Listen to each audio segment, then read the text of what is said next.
सच्ची कहानी राज की जिंदगी का सफर पार्ट 1। यह कहानी है एक लड़के की जिसका नाम था राज। राज का जन्म 1998 में एक छोटे से गांव में हुआ था। उसके पापा एक कांस्टेबल थे और मम्मी हाउसवाइफ। उनका घर बहुत छोटा था, एक झोपड़ी जैसा। जब राज 5 साल का हुआ तो उसके मम्मी पापा ने उसे पढ़ाई के लिए उसकी नानी के घर भेज दिया, क्योंकि गांव में अच्छी पढ़ाई नहीं हो पाती थी।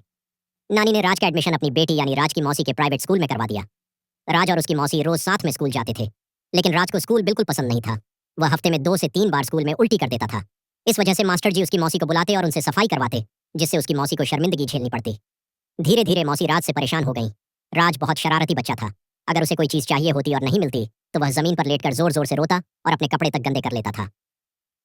एक दिन का हादसा, एक दिन राज अपने नानी के घर के पास वाले मंदिर में खेलने गया। वहां एक कुआं था और उसके पास एक हल फार रखा हुआ था। राज उस हल पर बैठकर खेलने लगा। अचानक हल पलट गया और राज गिरकर चोटिल हो गया।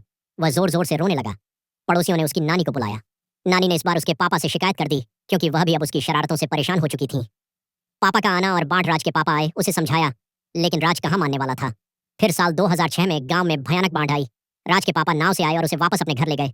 घर में पानी भर चुका था, लेकिन बाढ़ से कुछ दिन पहले ही उसके पापा ने 3 पक्के कमरे बनवाए थे। राज नया घर देखकर बहुत खुश हुआ। अब वह अपने मम्मी पापा के साथ रहने लगा। नई शुरुआत। राज के घर में 2 गाय थीं और एक किराने की दुकान भी थी, जो उसकी दादी ने शुरू की थी। राज ने अपने दादा को कभी नहीं देखा था, क्योंकि उनके जन्म से पहले ही उनका देहांत हो चुका था। पापा ने राज का एडमिशन गांव के सरकारी स्कूल में करवा दिया। शुरू में उसे स्कूल बिल्कुल पसंद नहीं था। वह दीवारों पर कुछ न कुछ लिख देता था, जिससे मास्टर जी उसे डांटते थे। बदलाव की शुरुआत जब राज तीसरी क्लास में पहुंचा तो उसमें बदलाव दिखने लगा। घर वालों की समझाइश से उसे पढ़ाई की अहमियत समझ आने लगी। और फिर जब वह 5वीं क्लास में पहुंचा तो उसने क्लास में टॉप किया। मम्मी पापा बहुत खुश हुए और पापा ने उसे साइकिल गिफ्ट की। लेकिन साइकिल सीखते समय एक दिन अचानक वह गिर गया और साइकिल का पैडल उसके पैर में घुस गया। आगे क्या हुआ, इसे जानने के लिए कमेंट में टाइप करें, पार्ट 2 हमें बनानी चाहिए क्या।